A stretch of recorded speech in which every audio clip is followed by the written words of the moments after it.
ప్రభునందు ప్రియమైన దేవుని పిల్లలందరికీ మన ప్రభు అయిన యేసుక్రీస్తు నామములో శుభాలు తెలియపరుస్తున్నాం. మీరందరూ దేవుని కృపలో బాగున్నారని మేము ఆశపడుతున్నాం.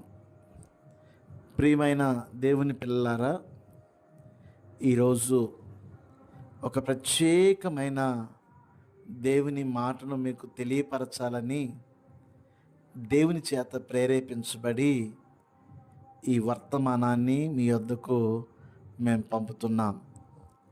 బైబిల్ సెలవిస్తుంది, యోహాను సువార్త 3వ అధ్యాయము 16వ వాక్యంలో మన ప్రభు అయిన యేసుక్రీస్తు ఈ విధంగా మనకు సెలవిస్తున్నాడు.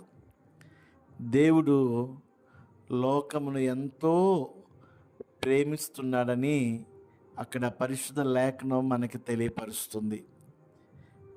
నిజంగా ఒకసారి మనం బైబిల్ అంతా గమనిస్తే అనేక స్థలాల్లో దేవుని ప్రేమను మనం వాక్యాన్ని ధ్యానిస్తున్నప్పుడు గమనించవచ్చు. బైబిల్లో అనేక మందిని దేవుడు ప్రేమించాడు. వారిని ప్రేమించడమే కాదు, వారిని దేవుడు ఆశీర్వదించాడు.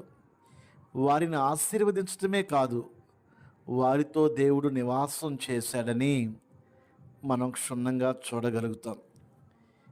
ఈ వాక్యాలన్నిట్లో మనం గమనించినప్పుడు దేవుడు మనుషుల్ని ఎంతో ప్రేమించాడని, వారి కొరకు ఆయన పరలోకాన్ని వదిలి భూలోకానికి వచ్చాడని కొత్త నిబంధన గ్రంథంలో పలుసార్లు మనం గమనించగలుగుతాం. ప్రియమైన దేవుని పిల్లలారా, దేవుడు మనందరికీ చెప్పే మాట ఏంటంటే, దేవుడు నిన్న నేడు నిరంతరం ఏకరీతిగా ఉన్నాడని దేవుడు మనకు ప్రబోధన చేస్తున్నాడు. దేవుడు ప్రేమించాడు, ప్రేమిస్తున్నాడు, ప్రేమిస్తూనే ఉంటాడు.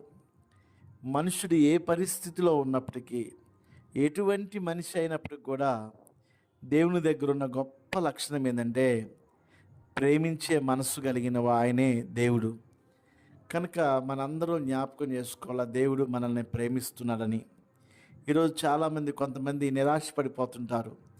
దేవుడు నన్ను ప్రేమించట్లేదేమో, అందుకే నాకు ఈ శ్రమలు వచ్చాయేమో, దేవుడు నన్ను ప్రేమించట్లేదేమో, అందుకే నాకు ఈ వ్యాధి వచ్చిందేమో అని కొంతమంది మరి అపార్థం దేవుని మీద చేసుకొని భక్తి నుంచి వెనకకు మళ్ళీపోతూనే ఉంటాడు.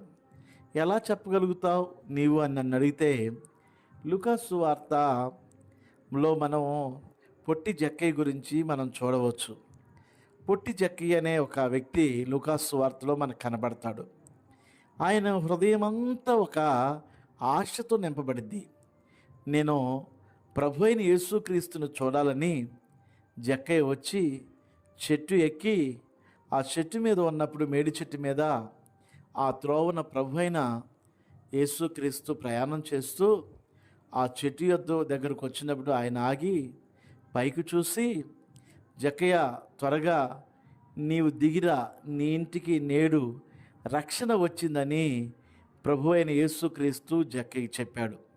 తరువాత సంగతి మనందరికీ తెలుసు. యేసు ప్రభు ఆ ఇంటికి వెళ్ళాడు, ఆ ఇంట్లో నివాసం చేశాడు. తరువాత ఆ ఇంటి వారందరితో యేసు ప్రభు చెప్పిన మాట ఏంటంటే, ఈ ఇల్లు నేడు ఇంటికి రక్షణ వచ్చింది. దేవుడు ఏ ఇంటిని ప్రేమిస్తాడో, ఏ వ్యక్తిని ప్రేమిస్తాడో ఆ ఇంటికి క్షేమం వచ్చిందని, ఆ ఇల్లు రక్షణ వచ్చిందని పరిశుద్ధ వాక్యం సెలవిస్తుంది. గమనించండి, వాస్తవానికి జక్కయ్యకి యేసు ప్రభు తెలుసు, కానీ యేసు ప్రభుకి జక్కయ్య వాస్తవానికి అక్కడ ఉన్నాడని ఆయన ఎవరూ చెప్పలేదు. కానీ ఆయన లోకరక్షకుడు గనక, ఆయన సమస్తం ఎరిగినవాడు గనక, ఆయన అందరినీ ప్రేమిస్తాడు గనక జక్కయ్య ఆయన వెంబడించకపోయినప్పటికి కూడా, జక్కయ్యతో ముఖపరిచయం లేకపోయినప్పటికి కూడా, జక్కయ్య కూడా మానవుడు గనక జక్కయ్యను కూడా దేవుడు ప్రేమిస్తున్నట్లు ఈ సందర్భాన్ని బట్టి మనం గమనించగలుగుతాం.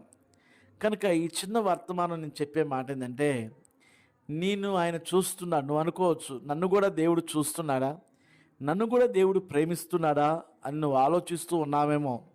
ఖచ్చితంగా నిన్ను దేవుడు ప్రేమిస్తున్నాడు. జక్కని చూసిన దేవుడు నిన్ను చూస్తున్నాడు. తగిన సమయమందు నిన్ను స్వస్థపరుస్తాడు. తగిన సమయమందు నిన్ను ఆశీర్వదిస్తాడు. ఖచ్చితంగా నీకున్న రుణభారం అంతా దేవుడు కొట్టివేస్తాడు. ఖచ్చితంగా నిండు ఆరోగ్యంతో నిన్ను నింపుతాడు అని గమనించి ముందుకు సాగవలసిందిగా ప్రేమతో తెలియపరుస్తున్నాను.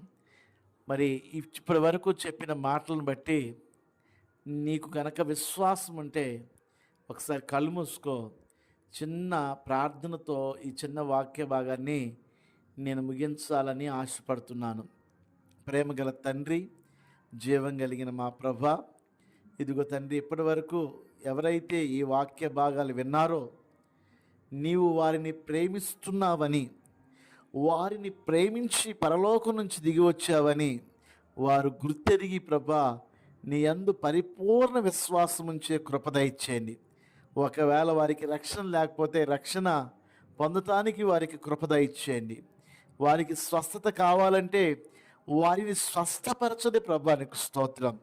అన్ని విషయాల్లో నీ కృప కనికరముంచమని యేసు నామములో ఈ ప్రార్థన అడిగి పొంది ఉన్నాము తండ్రి. ఆమెన్.